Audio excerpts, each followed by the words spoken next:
The wind howled like a wounded creature across the Montana plains, sweeping white flakes into swirling ghosts. Inside the Hawthorne Ranch, a widowed rancher, Elias Hawthorne, sat alone by a dim fire, rubbing the ache in his chest that had never quite healed. It had been 4 Christmases since he lost his wife. 4 silent winters. 4 years of doing everything alone, working the ranch alone, cooking alone, grieving alone. He didn't expect anything to change. Not tonight. Not ever. But change came knocking. Literally. A soft, shaky knock, so faint he almost thought he imagined it.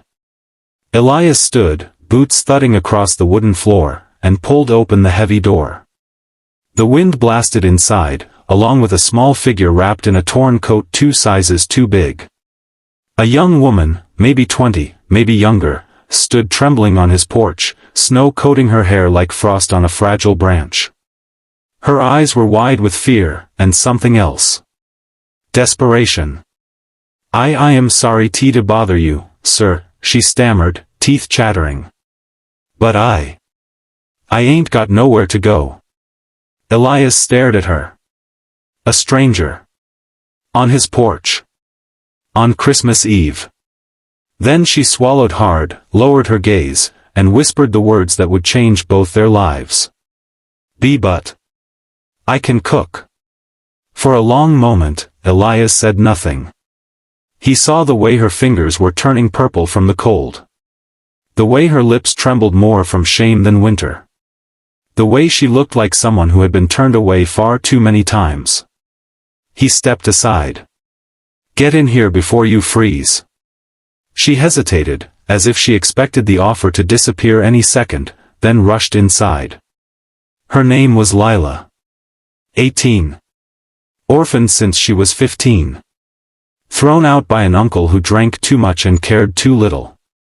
She had wandered from town to town looking for work, sleeping in barns and abandoned sheds, surviving on scraps, until she followed the last flicker of hope straight to Elias's ranch.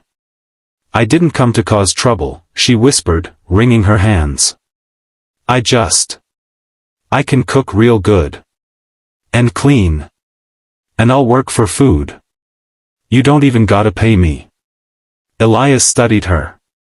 She was too thin. Too tired. Too young to know this much hardship. You'll work for shelter, he corrected gently. And a warm meal. That's enough for tonight. Lila stared at him as if she'd never heard kindness spoken out loud. The first hours were quiet. Lila thawed her frozen hands near the stove and, true to her promise, began cooking almost immediately, moving with a skill that surprised him. Elias watched her dice onions with delicate precision, stir broth with practiced motion, sprinkle spices like someone who learned by necessity, not choice. You cooked for your uncle? Elias asked. Lila stiffened. I cooked for everyone, she said softly. But I was never allowed to sit at the table. Elias felt something twist in him. He knew brokenness when he saw it. He had walked through his own version of it. That night, for the first time in years, the ranch kitchen smelled like Christmas. Warm broth. Fresh bread. Real food cooked with real care. Sit, Elias said when she tried to stand in the corner. Lila froze. No, sir. I'm fine here. Lila, he said firmly, pulling out a chair. No one eats standing in my house.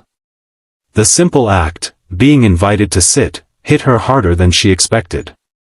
Tears burned her eyes, but she blinked them away and joined him. They ate in silence at first, until Elias noticed her hands shaking again, not from the cold, but from holding back emotion. You're safe here, he said quietly. And Lila finally cried. Over the next few days, the cold outside grew harsher, but something warm began growing inside the ranch house. Lila filled the empty rooms with the smell of warm meals, the sound of soft humming, and the quiet energy of someone trying hard, too hard, to earn her right to exist. Elias fixed the loose door hinge she kept apologizing for. He brought down extra blankets from storage. He shoveled the snow early so she wouldn't slip going to the chicken coop. They moved around each other like two ghosts learning the shape of life again. But healing isn't a straight line. On the 10th night, Lila burned a pot of stew, just slightly, and panicked. Breathing too fast. Apologizing too much. Backing away as if bracing for a blow. Elias stepped forward slowly, palms open. "Lila, look at me." She did. "No one's going to hurt you here. Not ever." Her chin wobbled. "I just don't want to be thrown out." "You won't be." "But I don't bring nothing special." "You bring life back to this place," he said softly. "I hadn't realized how quiet it had gotten until you came." Her breath hitched. And it was there, in the kitchen where shadows flickered on wooden walls, that something shifted, just enough to plant the seed of a new beginning. Christmas morning arrived with a blinding spread of sunlight across the snow. Lila woke to a smell she didn't recognize. Warmth. Butter. Cinnamon. Elias was cooking. She found him in the kitchen, awkwardly flipping pancakes and nearly dropping one. "Merry Christmas," he said, cheeks reddening. "You cooked for me," she whispered. Seemed fair.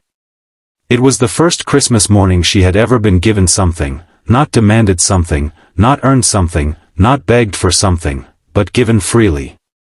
She sat down, overwhelmed. "I don't know how to thank you," she murmured. Elias placed a plate in front of her and gave a small, shy smile. "You already have." Their eyes met. Not as a rancher and a girl with nowhere to go. Not as a widower and a wanderer. But as two souls who had survived too much and still found warmth in the cold. The months ahead wouldn't be perfect. Healing rarely is. But that Christmas night, the night she whispered, "I ain't got nowhere to go, sir, but I can cook," became the turning point for both of them. Because that was the night a home was rebuilt. The night loneliness thawed. The night two broken hearts learned they didn't have to stay broken. Sometimes, family doesn't come from blood. It comes from kindness. From a warm meal on a cold night. From a door opened when the world had shut every other one. And sometimes, it comes from a Christmas miracle.